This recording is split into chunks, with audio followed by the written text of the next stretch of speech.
in the city of Manila, which we owe you so much. No? Alam mo, Maris, ang tansya namin kulang-kulang 11 billion na to na bayarin.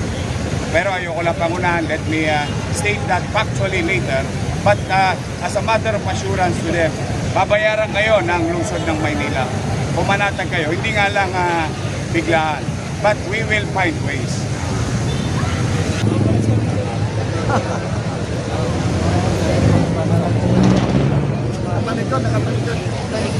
Pero ano pa sa harap na dito kasi mga medyo.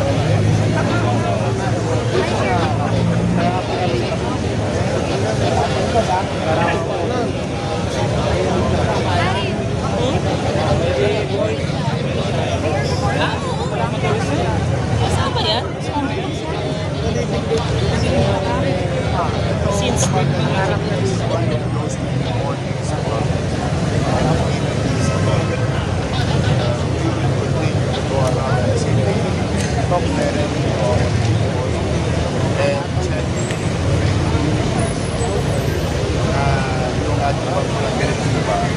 Ay pinapagawa ng departamento ng lokal na pamahalaan at mga kasama natin na nakapagpatupad sa natin. As you can see, ito nasa Isaya. Hindi naman po perfecto ang sulat ng Maynila. Bagaman, may ikot tayo. Talagang ibalik sa taong bayan sa Masaya. Inuunawa din natin. Pero hindi po pwede na sila kailangan din. Ngayon, this is a very good example of a principle what we know and practice. Live and let live. Sila.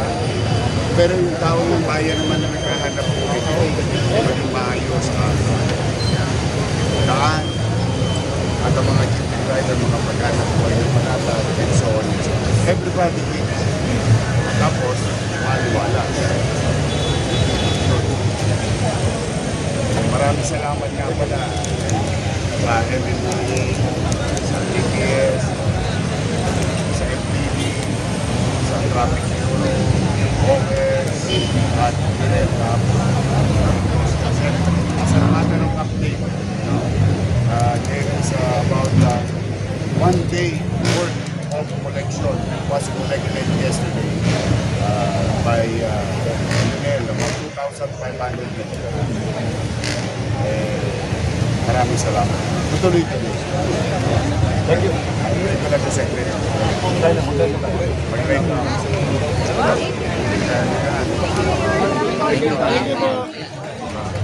Magla-live lang ako. Good morning, pare. Richard.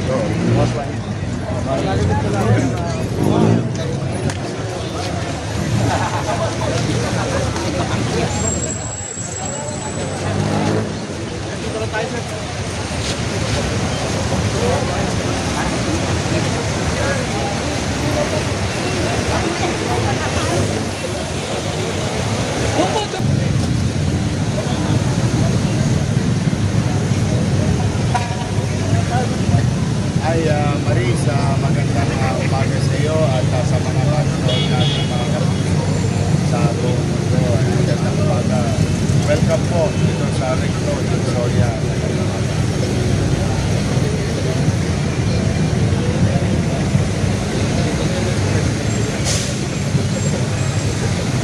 I think yesterday I talked to Vice Mayor G. Atienza at mga konsehal.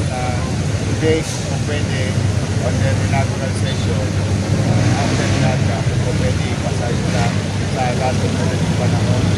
Ang mga bata natin, yung mga malalaki siyang masamang epekto ng pagtampak na basura. And as we all know yesterday, bumitaw na yung dalawang contractor o bumalik contractor na kasunod. And we cannot take it sitting down. Hindi na makakayanin ng TPS at MMDA lang ang ulit ng basura. And that will kakalat na kakalat. In fact, Marisa, since yesterday at 2 p.m. up to 12 midnight kagabi, makot na ang UNED, DPS at MMDA na humigit kumulang ng 1-day volume ng siyudad ng Maynila. But there is still a lot since last night up to 1 a.m. Nag-ikot pa ako katulad sa Rizal Avenue, Avenida, Hermosa, Wanduna, at iba't ibang bahagi ng Sampaloc, Santa Ana. Marami pa mga tumpukan na basura. So we will continue and it has to be today, hopefully, with the help of the leadership of Vice Mayor Chi Atienza in the City Council.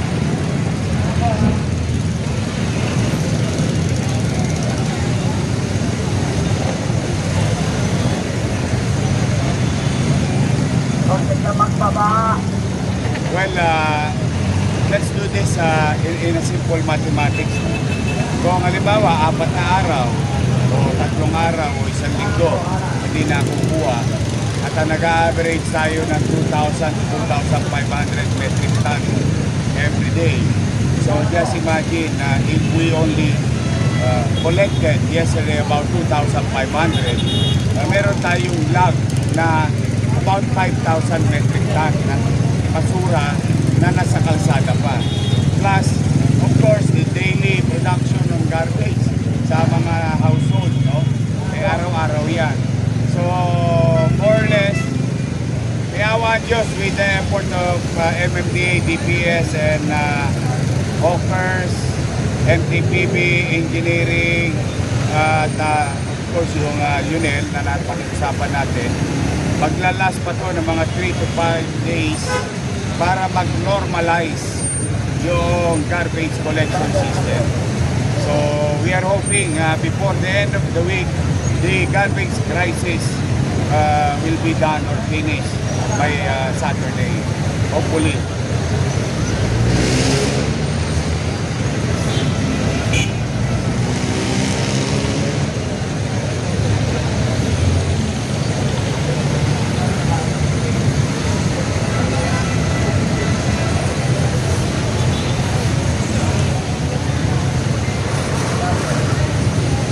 Well, that's the list of our problem now. We wanted to act based on facts. They stop, we need to collect. May problemang mangyayari at may dulot na masama sa kalusugan ng taong bayan. Yun ang immediate concern namin ngayon. Now, whoever is responsible, whether former officials or members of the former administration, saka ko na yun na bibigyan ng panahon. Ngayon, ang mahalaga muna yung kaligtasan ng mga bata at kaligtasan ng mga matatanda, kaligtasan ng may mga sakit dahil yung sani ay basura at masamang epekto ito sa kalusugan nila. So, tao muna, Maris, and we'll talk about it later. But for the meantime, we'll focus on the problem, which is the garbage crisis. But yes, later on.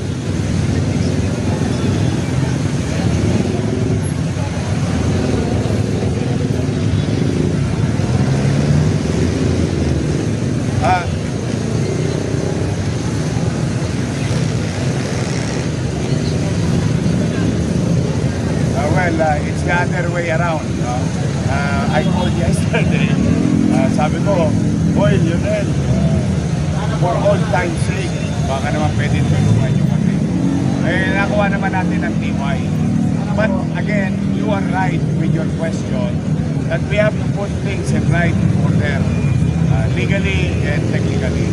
So we will do the process and we need to pass resolution or ordinances kung kinakailangan para legal lahat at tama, para mas matibay at mas matatag at saka epektibo yung magiging pagpasok ng pamahalaan ng kontrata sa mga kanyang serbisyong kinukuha para sa tao. So we will follow all the necessary rules ng ating procurement or services na kinukuha.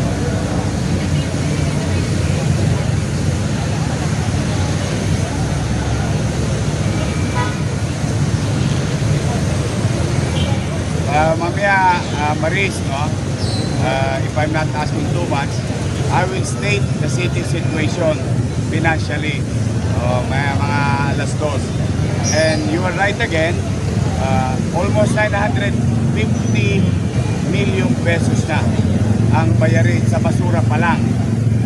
Mind you, 950 million sa basura pa lang.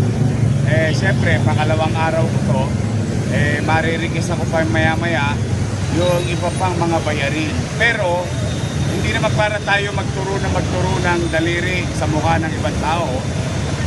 Kaya lang, kailangan malaman ng taong bayan ano ang nangyari at ano ang sitwasyon. But for the meantime, let me assure the people of Manila all the things that is needed, especially those basic things, we will address it. And this recurring, existing fiscal problem or pananalapi ng Luzon, malaking problema yan, totoo po. But we will not stop to find ways. That is an assurance to our viewers in the city of Manila. Now, to those businessmen who entered into contract, delivered services and goods in the city of Manila, which we owe you so much. Alam mo, Maris, ang tansya namin kulang-kulang 11 billion na to na bayarin. Pero ayoko lang pangunahan, let me state that factually later. But as a matter of assurance to them, babayaran kayo ng lungsod ng Maynila. Pumanatag kayo, hindi nga lang biglaan. But we will find ways. Thank you. Everybody po.